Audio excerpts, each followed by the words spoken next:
Following a conference of European leaders on Monday, French President Emmanuel Macron asserted that, quote, everything that is necessary must be undertaken to ensure Russia's defeat, including the deployment of troops. In response, the Kremlin cautioned about, quote, the inevitability of a confrontation between NATO and Russia if alliance troops were sent into the conflict, breaking a significant taboo that the West had been hesitant to challenge. Macron hosted the conference just over 2 years after Russia's invasion of Ukraine, with the aim of garnering increased support for Kyiv, which is confronting escalating battlefield challenges and depleting ammunition stocks.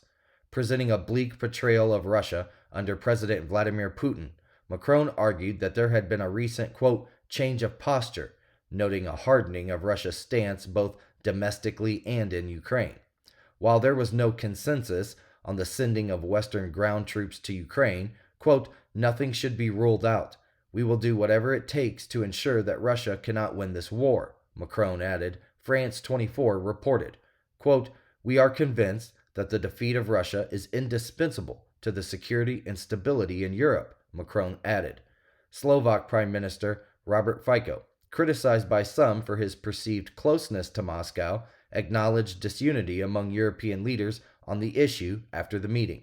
Prime Minister Ulf Kristersson of Sweden, poised to join NATO, downplayed the idea, stating that, quote, it's not on the cards at the moment. The Italian government clarified its position, stating that support for Ukraine did not entail sending troops. A NATO official, speaking anonymously, underscored that there was no plans for NATO combat troops to be deployed on the ground in Ukraine, despite the alliance's commitment to providing unprecedented military support. German Chancellor Olaf Scholz said in a message on X, quote, we agreed that everyone must do more for Ukraine in Paris yesterday. Ukraine needs weapons, ammunition, and air defense. We are working on it. It is clear there will be no ground troops from European countries or NATO, he said.